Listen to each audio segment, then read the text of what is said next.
ಎಲ್ಲರಿಗೂ ಒಂದೇ ಹೇಳುವಂಥದ್ದು, ನೀವೆಲ್ಲ ಯಾರ್ಯಾರು ದೃಢವಾದ ನಂಬಿಕೆ ನಮ್ಮ ಮೇಲೆ ಇಟ್ಟಿದ್ದೀರೋ, ದೃಢವಾದ ನಂಬಿಕೆ ಇಟ್ಟು ಧರ್ಮಸ್ಥಳದಿಂದ ಕೆಲಸ ನಡೆದಿಲ್ಲ ಅಂತ ನೀವು ತಿಳಿದಿದ್ದೀರೋ, ನಿಮಗೆಲ್ಲರಿಗೂ ಕೂಡ ನಾನು ಆಭಾರಿಯಾಗಿದ್ದೇನೆ. ಕ್ಷೇತ್ರದ ಮಂಜುನಾಥ ಸ್ವಾಮಿ ನಿಮಗೆಲ್ಲರಿಗೂ ಖಂಡಿತ ಒಳ್ಳೆಯದು ಮಾಡುತ್ತಾರೆ.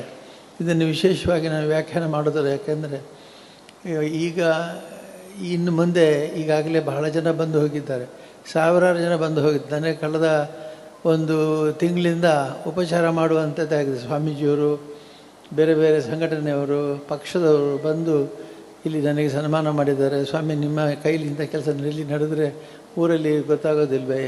ಹೆಣ್ಮಕ್ಳು ಇಲ್ವೇ? ಇಲ್ಲಿ ಹೆಣ್ಮಕ್ಳು ಸುಮ್ಮನೆ ಇರ್ತಾರ? ನಿಮ್ಮ ಊರಲ್ಲಿ ನಡೀಲಿಕ್ಕೆ ಧರ್ಮಸ್ಥಳದಲ್ಲಿ, ನಮ್ಮ ಧರ್ಮಸ್ಥಳದಲ್ಲಿ ಅಂತ ಅವ್ರು ಹೇಳ್ತಾರೆ. ನಮ್ಮ ಧರ್ಮಸ್ಥಳದಲ್ಲಿ ಇಂಥ ಕೆಲಸ ನಡೀಲಿಕ್ಕೆ ಸಾಧ್ಯವಿಲ್ಲ.